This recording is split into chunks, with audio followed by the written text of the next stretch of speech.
Eleitores em Jaguaruana voltam às urnas nesta semana e a campanha Fora de Época reacende a polêmica das aglomerações. E o Ponto Poder traz ainda a entrevista com Chiquinho Feitosa, suplente do senador Tasso Gereissati, que assumirá por 120 dias. O programa está começando.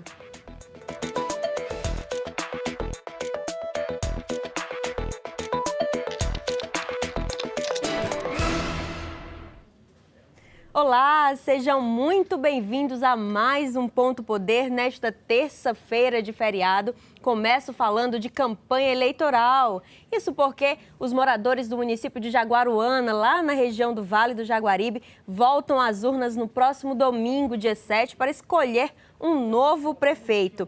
E olha só, toda essa euforia de campanha eleitoral trouxe de volta as aglomerações em eventos dos candidatos. Um desrespeito que vimos muitas vezes no ano passado, que cobrou do Ministério Público e da Justiça Eleitoral medidas urgentes para tentar conter. E até agora há municípios, há candidatos, coligações que estão sendo multadas, sofrendo sanções por esse desrespeito que começou no ano passado e que segue vigente. O repórter Felipe Azevedo tem mais informações.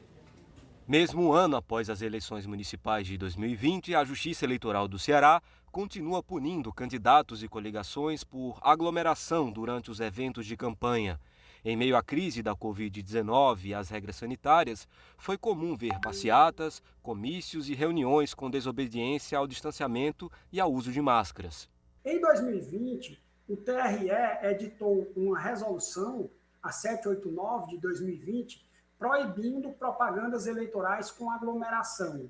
Agora, em 2021, ao determinar a realização de eleições suplementares, o TRE deixou claro que a resolução 789 de 2020 ainda está em vigor. Para tentar coibir essas ações, o Ministério Público acionou candidatos, partidos e coligações na Justiça, pedindo pagamento de multa e até mesmo a cassação de mandato. Ainda cabendo recurso, já houve decisão em pelo menos 7 municípios cearenses. A mais recente foi no município de Iracema, com a aplicação de multa de R$ 300 mil aos candidatos a prefeito e a vice que fizeram passeatas. Em Marco, a multa foi de R$ 100 mil. Em Varjota e Gruaíras, as aglomerações custaram R$ 50 mil a candidatos. Em Viçosa do Ceará, o pagamento pode chegar a R$ 500 mil somada a multa aos candidatos a prefeito e vice. Em Itarema, uma caminhada com um carro de som resultou em multa de R$ 200 mil.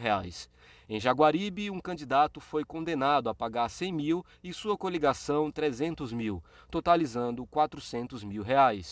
Em Jaguaruana, o Ministério Público abriu inquérito para investigar o descumprimento das normas. A Justiça Eleitoral, a pedido do Ministério Público, determinou a proibição de eventos presenciais em Jaguaruana. Caso o problema volte a se repetir, poderão haver novas multas e até pedidos de cassação de mandato. Atualmente, o decreto do governo do Ceará libera eventos em locais abertos, com 500 pessoas e 300 pessoas em locais fechados. O uso de máscara continua sendo obrigatório. O Ministério Público e o Tribunal Regional Eleitoral já chegaram em um entendimento quanto a fiscalizações e possíveis sanções. No município de Jaguaruana, o Ministério Público já entrou com uma ação e o juiz eleitoral já deferiu uma liminar proibindo a realização de propagandas eleitorais com aglomeração sob pena de multa diária. Caso haja descumprimento por parte dos candidatos ou dos partidos, o Ministério Público ajuizará aquela mesma ação que foi manejada em 2020, pedindo a cassação do mandato. A Justiça Eleitoral e o Ministério Público estão atentos às aglomerações, mas isso parte também da responsabilidade dos candidatos e da população, que tem que fazer valer a segurança da sua saúde. Estamos em tempos um pouco menos caóticos, dado o avanço da vacinação, mas uso de máscara, manter o distanciamento seguem obrigatórios, não custa nada lembrar disso. E vamos continuar falando em eleição lá em Jaguaruana, porque, olha, um ano depois, os moradores vão ter que escolher um novo prefeito. E estão na disputa Roberto da Viúva, do PDT, que foi o candidato a prefeito eleito em 2020, mas teve a chapa cassada esse ano por causa de um erro no registro da sua candidata a vice. Ele está agora de volta à disputa. E também Elias do Sargento, do PCdoB, ele que é vereador no município, presidente da Câmara Municipal e atual prefeito interino. O Ponto Poder convidou ambos os candidatos para apresentarem suas propostas em áreas bem importantes, saúde e educação, cada um com o mesmo tempo disponível. E nós recebemos a participação apenas do candidato Roberto da Viúva. A gente confere, então, as propostas dele na área da educação. Meu compromisso com a educação é equipamento de qualidade. Equipamento eletrônico, como notebook, como celular e também a internet. Para que o aluno se sinta bem, precisa ter escola de qualidade. Com ar-condicionado, escola para dar um MEC, né, para que a gente possa continuar com o nosso trabalho pela educação. Transporte é uma das prioridades também do meu governo, para que eles possam se deslocar das suas comunidades para assistir suas aulas. Eu acho que é um dos compromissos mais importantes do gestor, ter uma merenda de qualidade. E quando eu falo de qualidade de merenda escolar, a gente fala da agricultura familiar. E com essa merenda da agricultura familiar, a gente garante uma merenda melhor para os nossos alunos. E também falar um pouquinho do professor. Professor que a gente vai capacitar e com isso a formação continuada e também o plano de cargos e carreiras. E o Ponto Poder pediu aos candidatos em Jaguaruana também as propostas na área da saúde, essa que tem ganhado cada vez mais importância. Como apenas o candidato Roberto da Viúva mandou, a gente confere as propostas na área da saúde. Um dos meus compromissos mais importantes com a saúde é com o acamado e o idoso. Por isso, quero fortalecer o atendimento domiciliar, para que eles possam ser atendidos nas suas residências, para que não precise se deslocar. E no meu governo, um dos compromissos maiores também é o transporte de qualidade, para que leve o nosso povo para Fortaleza, para os atendimentos, e para isso a gente vai ampliar o número de ambulâncias no nosso município, para que dê uma qualidade de vida melhor à nossa população. Quero garantir às crianças um dos testes mais importantes para a criança, o teste da orelhinha e do olhinho. Vou ampliar as redes de assistência e de saúde. A nossa população seja atendida com mais rapidez, com mais eficiência. No meu governo também vou ampliar a oferta de medicamentos na farmácia do hospital, para que tenha uma oferta maior para a nossa população e também nos postinhos de saúde. E a gente muda de assunto agora para falar sobre a votação da PEC dos precatórios na Câmara dos Deputados. O assunto deve ser destaque essa semana e a gente aqui do Ceará deve ficar atento, porque esse assunto tanto interessa em relação aos precatórios, que são dívidas da União com os estados, com outros entes, e que aqui no Ceará há uma expectativa de receber mais de 2 bilhões no próximo ano em precatórios, porém há uma proposta de emenda do governo tentando modificar essa regra de pagamento e vale ficar atento também porque é junto com essa discussão da PEC dos precatórios que o governo pretende mudar o teto de gastos, aumentar aí o teto para poder dar um jeito de garantir o pagamento do novo Bolsa Família, que é o Auxílio Brasil. Deve sair esse valor na expectativa do governo dessa votação da PEC dos precatórios. E a repórter Flávia Rabelo tem mais informações. Na semana passada foram pelo menos 3 tentativas, mas o presidente da Câmara e aliado do governo, Arthur Lira, decidiu não arriscar. O quórum de deputados esteve abaixo do esperado e não foi fechado um acordo para a votação do texto, o que praticamente poderia implicar em derrota no plenário da Câmara. Para aprovar a mudança na forma de pagamento dos precatórios, o governo precisa de pelo menos 308 votos em plenário. Não se dá para votar uma PEC com 450 votos na casa para se ter 308, né? Então, uma discussão a respeito de se há essa questão de professores ou não, no nosso entendimento não há nenhum prejuízo para os estados, que vão fazer a compensação. Os precatórios são dívidas da União sem chance de recurso na Justiça. Só para o Ceará, o governo deveria pagar no próximo ano 2,5 bilhões em dívidas do antigo Fundef, verba que seria destinada aos professores. A PEC dificulta esse pagamento e tenta permitir o estouro do teto de gastos para bancar o novo Bolsa Família, o Auxílio Brasil e o auxílio diesel para caminhoneiros, por exemplo. A situação tem gerado reações contrárias. Essa PEC do precatório é um calote na educação do Brasil, especialmente do Ceará. Essa PEC é uma pedalada e a gente não pode aceitar de forma alguma. Os professores há 10 anos esperam por esse recurso. E se essa PEC 23 for aprovada, vai tirar do Ceará 2 bilhões e 600 milhões. E vai tirar da educação no momento que a gente mais precisa para recuperar a aprendizagem. A dificuldade não é só na Câmara dos Deputados. Se aprovado o texto, ainda tem que passar em 2 turnos também no Senado Federal. E lá o governo ainda tem mais dificuldades. Com receio de derrota, a liderança do governo já fala em prorrogar o auxílio emergencial. Mas nos bastidores, aliados de Bolsonaro ainda tentam garantir a aprovação da PEC. E o Ponto Poder vai para um rápido intervalo. Não sai daí que daqui a pouco a gente está de volta.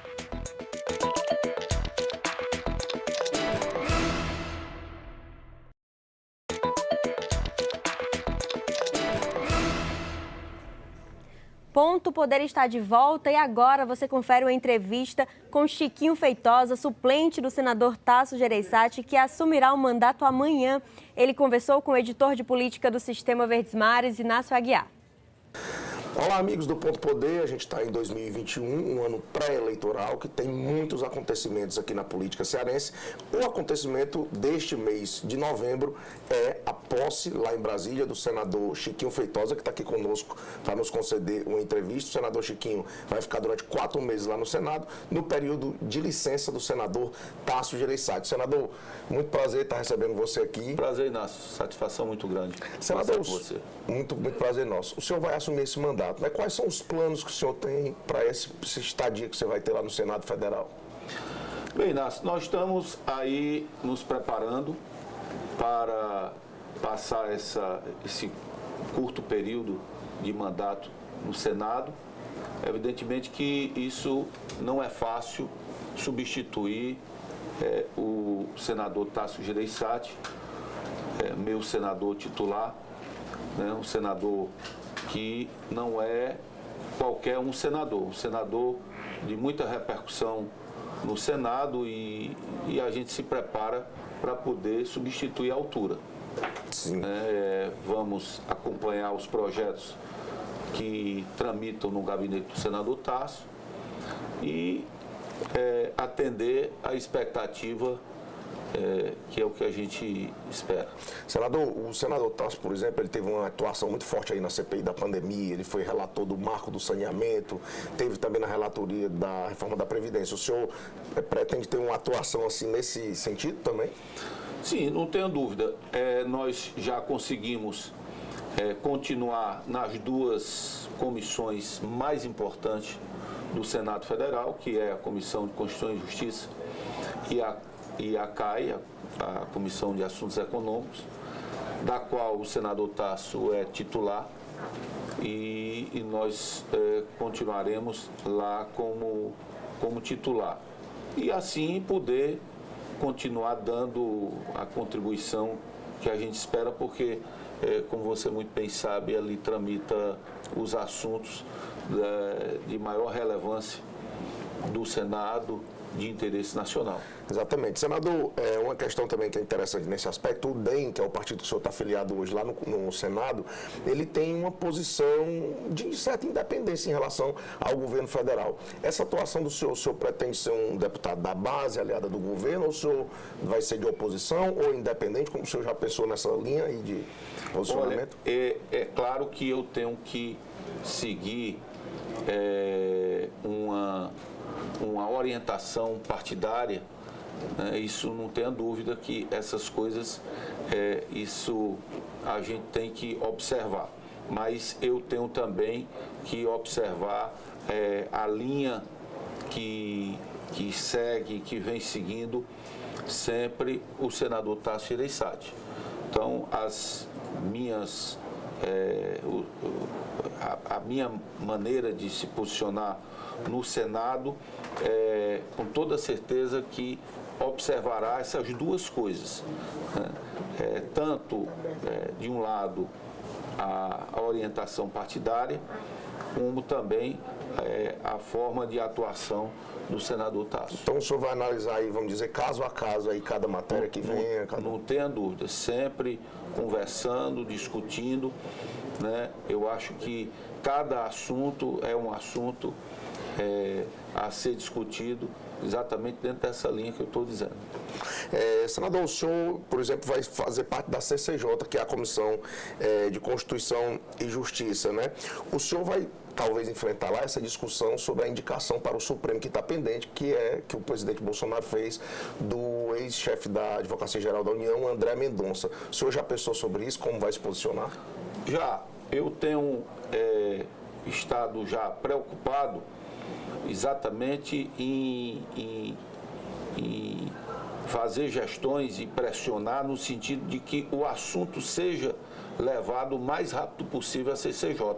Sim. Porque o Supremo está desfalcado de um ministro, assuntos importantes de grande relevância para o país, né?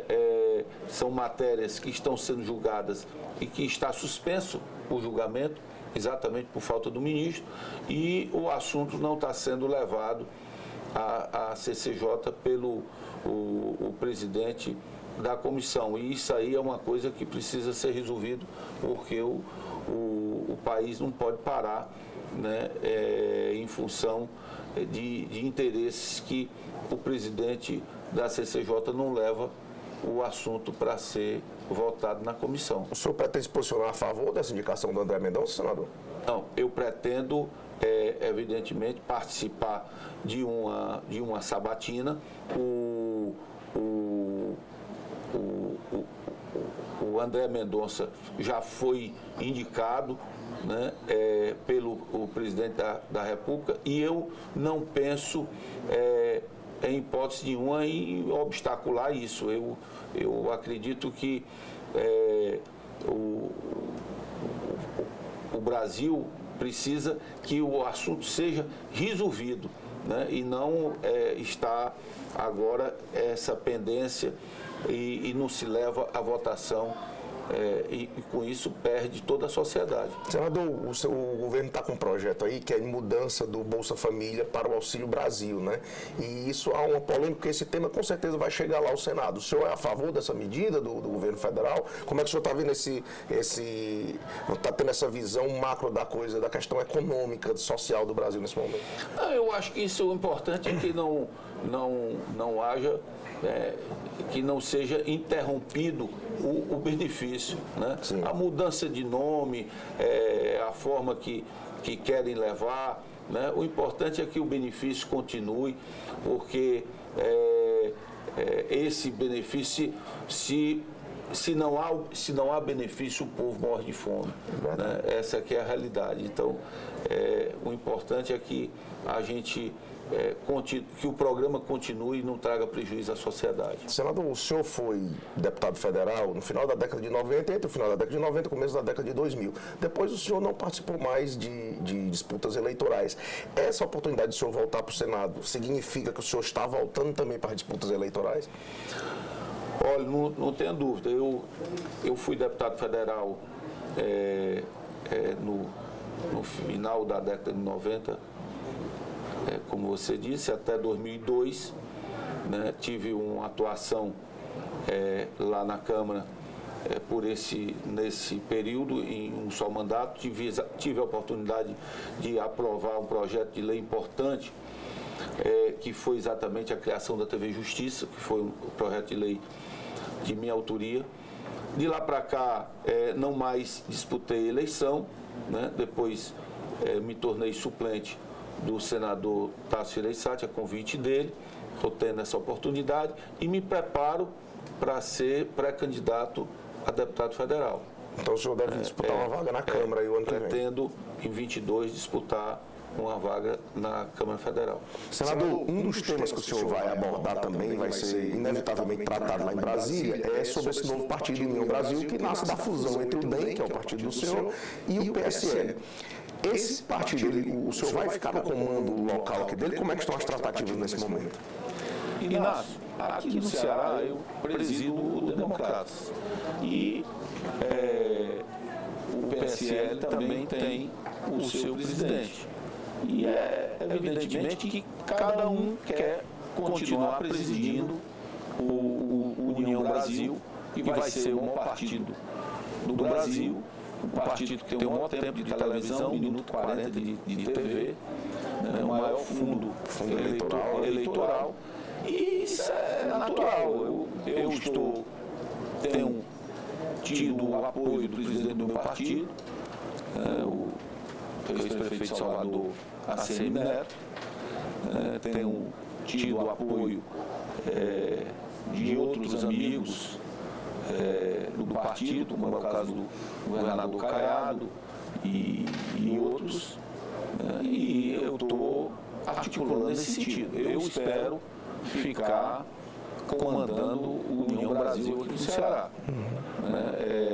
Se isso vai acontecer, eu não sei, vamos aguardar as cenas dos próximos capítulos. Né? Sim, o senador, o DEM aqui no Ceará, ele é aliado do grupo governista, né, do PDT, etc., do PT, desse grupo aí, comandado pelo senador Ciro, o ex-ministro Ciro Gomes. Qual é o plano do Aliança Brasil em dando certo essa sua postura? É manter essa aliança aqui no Ceará? Olha, o União Brasil, o plano é junto com o PSDB, com o senador Tasso, está aberto ao diálogo e, muito provavelmente, manter a aliança que a gente já vem nela, inclusive agora na eleição municipal que elegeu o prefeito Sarto.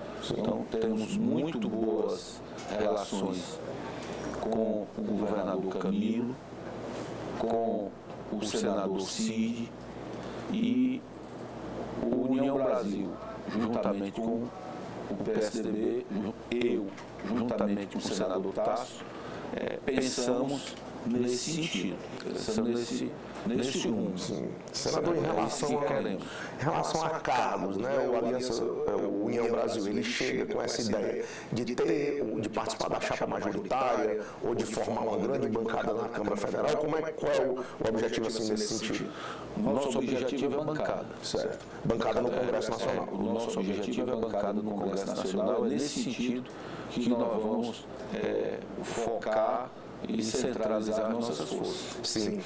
Uma última questão, senador, que eu acho que é importante também a gente abordar. O senhor vai ser senador agora, né? Vai tomar posse amanhã.